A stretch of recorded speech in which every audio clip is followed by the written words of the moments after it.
it's Christy. So today I'm going to be doing a review to Monstar.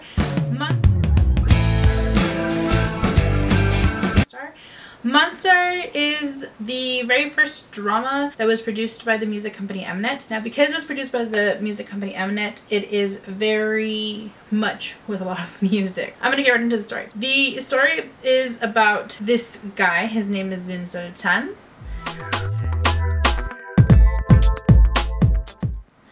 He is a member of an idol group named Men in Black. He has a bit of a temper. He's got a lot of really deep personal issues. Because he's got a lot of really deep personal issues, he's got a bit of a temper. In the beginning of the drama, him and this other celebrity stellar are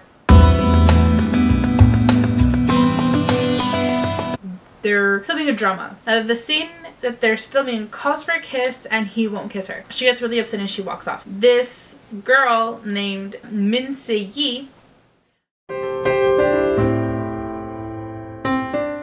she doesn't necessarily follow them, but she does kind of end up where they are. And she takes a picture with her cell phone. Stellar gets really pissed off because Stellar thinks that she is taking a picture of Sultan and her together, and Yulchan takes her phone and takes off with the phone. And Se-yi gets really upset. Now this is kind of where they first meet. This is their first like impression of each other. Se-yi really can't stand him. Sultan, however, he's kind of a little bit intrigued by her. It's not necessarily that he likes her, but he is intrigued by her. When they're driving, or as they're leaving the set, the bus driver almost hits somebody and he thinks that it's Se-yi, so he kind of runs out of the van to go see if she's okay, and the only thing is that it's not her, it's another fan. She kisses Sultan, and the words that she says afterwards kind of make it seem like she's kind of the victim and he is kind of the bad guy.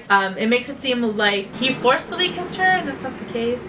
So, but because of this, his entertainment company decides that he's going to go to school and he has to depict himself as the model student or else they get the cut. So he goes to school. Se-yi, she's got a lot of really deep personal issues as well. She doesn't talk to people. Like she doesn't really speak. She's very recently started speaking to people. Her dad died a long time ago, and so her mom kind of moved them out to like Norway or the Netherlands or something of that sort. Somewhere where there's a lot of sheep. Because that's who she talked to. She talked to sheep. She doesn't have very many people skills, you know, and she's kind of a straight bullet. She really shoots it the way that it is. She doesn't sugarcoat anything. She just kind of says it the way that it is, and if you like it, good, and if you don't, well, that's just too bad. Sultan's really intrigued by her. Now you meet her very best friend and his #1 fan. Her name is EUN-HÄ. She's very sweet, she's very nice, she's a very good person, she's got a good heart, and she's got a really great personality. Her only problem is she doesn't have a lot of self-confidence. Because she doesn't have a lot of self-confidence, she gets jealous really fast. She is kind of the ugly duckling, or like the quintessential loser of the group. The whole group is kind of, or the whole group that's gonna form is kind of a loser, but she's kind of like queen loser, I guess. And it really sucks because she's really, really nice and she's such a nice person. I would totally be her friend. You also meet Jung Sun-woo.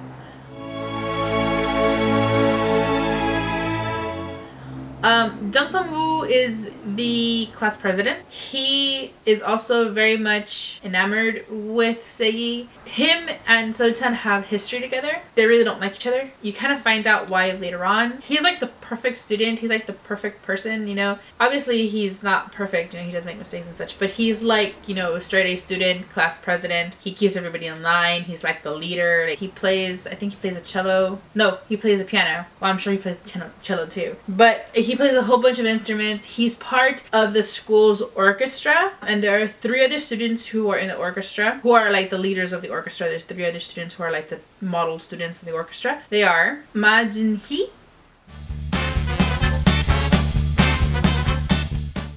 he's like the leader. He's like the one who runs the orchestra, like runs the show. Ma Hyo-RIN.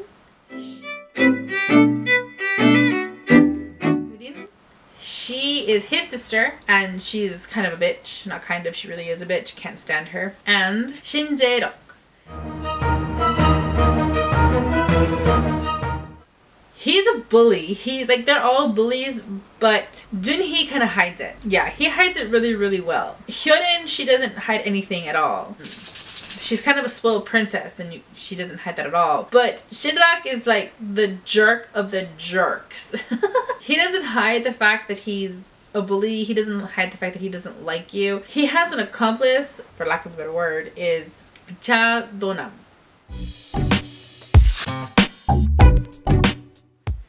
Chadonam, he's a complicated soul. He's big and he used to practice, I want to say it was judo. You know, he's a fighter, but he's big and he's strong and he's very intimidating looking. And when he gives you that evil stare, it's no joke. It's rather intimidating. Him and the kid whom Shinak is bullying, Pak Kyu-dong,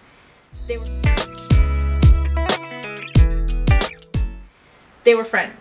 And Kyu-dong, he would really like to go back to that. He feels really bad about how they left off as friends. So he would really like to kind of go back to being friends. Then you have the final person who you meet in this drama, and that is Kim Nana.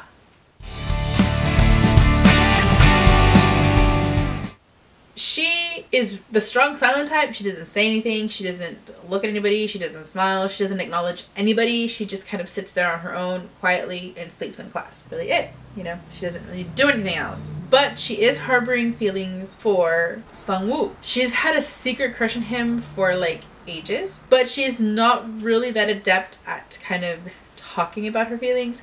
So she hasn't said anything. He doesn't know. She hasn't said anything. So Chan kind of joins a group. They're having this, I guess, like contest. You know, they always have contests. And they kind of form a musical group. They're having like this festival, and the teacher, who also happens to be Sei's aunt, she asks the orchestra, the school orchestra, to be a part of this festival, and they say no. They have a lot of studies to do, so they say no. She decides that she's gonna ask Sultan, and he kind of forms a group. Him, Sei, EUN-HΑ, Kyu-dong, they kind of form this group. They're kind of misfits, they're underdogs. They don't really know much about music except for Sultan and Sei. Sei's dad used to be a musician. As they're forming this group, Sei kind of runs into this man who has a CD that her dad did. It's a song her dad wrote for her, and his name is Ha-jin-woon.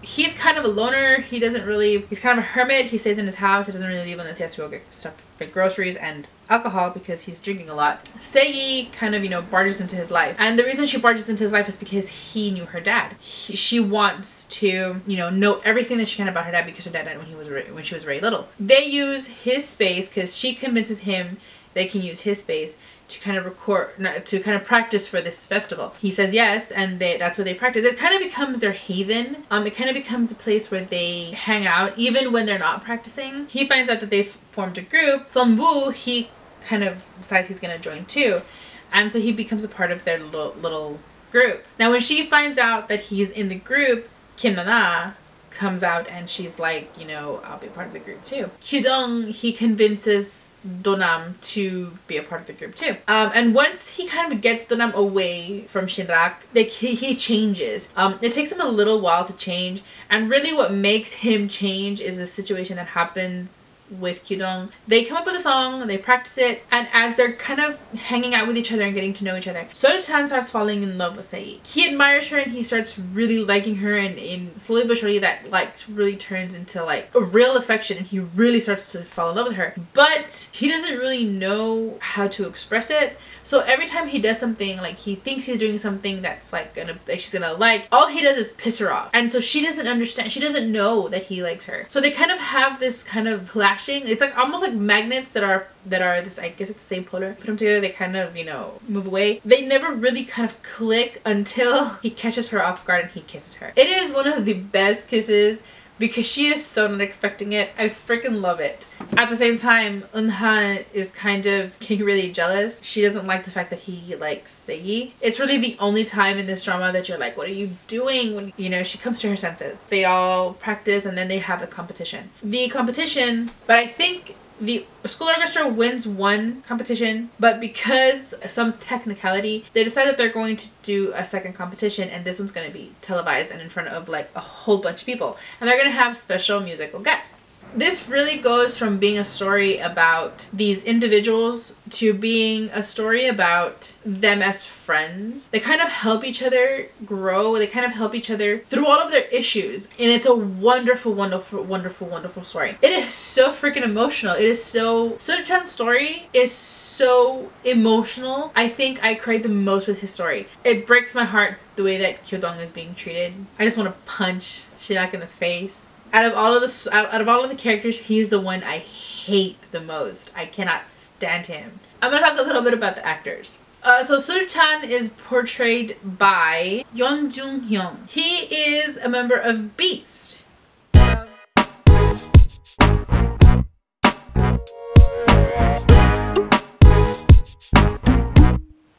I was so excited. I didn't know that he was a member of Beast. The reason I saw this drama is because Sun-woo comes out in The Heirs and he comes out into The Beautiful You. I'm so in love with Beast. Yosef is my favorite. I freaking love him. So I was really excited. I was very surprised by his talent. I didn't know that he was such a great actor. You know, I kind of realized that most idols are kind of triple threats. You know, they act, they sing, they dance. But I was really rather surprised. I was not expecting him to be as good as he was. The girl who plays Ninsei, JI-HYUN, so she's very good too. I was very pleasantly surprised. I'm not really familiar with a lot of the actors and actresses and celebrities of South Korea, but I was very pleasantly surprised. She depicted her character very well. I like the kind of chemistry and conflict that Sol-chan and Sei have together, and they worked really well off of each other. Like I said, Kang Han-il, who plays Sun-woo, he's the reason that I watched this drama. I had seen him in The Beautiful You. He plays Hyun-jae, who is Kang Tae-jun's rival. And in this one, he doesn't really change, but he's somebody that doesn't really have to change. And not because he's perfect, guys. The reason that he doesn't have to change is because he's kind of got everything where it's supposed to go. He's got all of his ducks in a row. The person I think who changes the most is Chadonam. He comes to a realization once like something really profound happens. He changes a lot in this show. I like him once he's different, but he really is not one of my favorite characters. I think my favorite character is Sol-chan. Sol-chan doesn't really change, he matures. He's got a lot of crap that he's got to kind of work through, and with the help of everybody else, he really does kind of work through it. He learns to deal with them, and he learns is what happens. Sei is another one who changes, who matures. And she matures because she realizes that what she's been thinking all of this time is right is actually not right. She's got this horrible idea that her mother is at fault for her dad's death, and then she realizes, she finds out the truth. It's a wonderful show. And not only did I really enjoy the music, I enjoyed the way they kind of brought these kids together. They kind of gravitate towards each other because they're all in essence the same person with slight character differences. You know, everybody's got all of these issues that they have to work through. They're all really psychologically damaged. My favorite thing about this drama is that they kind of help each other out. I cannot wait to see it again. That's it for this drama, guys. Let me know what you guys think. If you agree with me, disagree with me, let me know down in the comments below. If you would like to see these dramas first and then drop me a line, I'm cool with that too. If you don't know where to go see these dramas, I watch them on Hulu Plus on my internet ready TV, my phone, my Xbox. That's where I watch them. If I'm not using my TV or my phone or my Xbox, I use my computer and I use Hulu, and when I don't use Hulu, I use drama.net and dramafever.com. The only problem with drama.net is that each episode kind of comes in 4 parts, 3 to 4 parts, and after each part you kind of have to hit play again, but it is kind of tedious, but it is free and it is good quality TV. It's really good. Let me know down in the comments below if you have something that you want me to review. I'm up for almost anything. I have never seen a Chinese drama. I have seen one Taiwanese drama that I really didn't like, and I'm kind of procrastinating on the one that was requested, but I will get to it, I promise you. Next I'm going to be doing a review to Soul.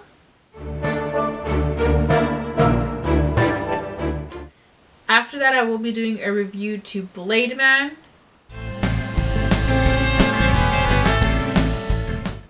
Those are the ones that I've most recently seen. Yeah, guys, I think that's it. I will see you next K-Drama Mondays.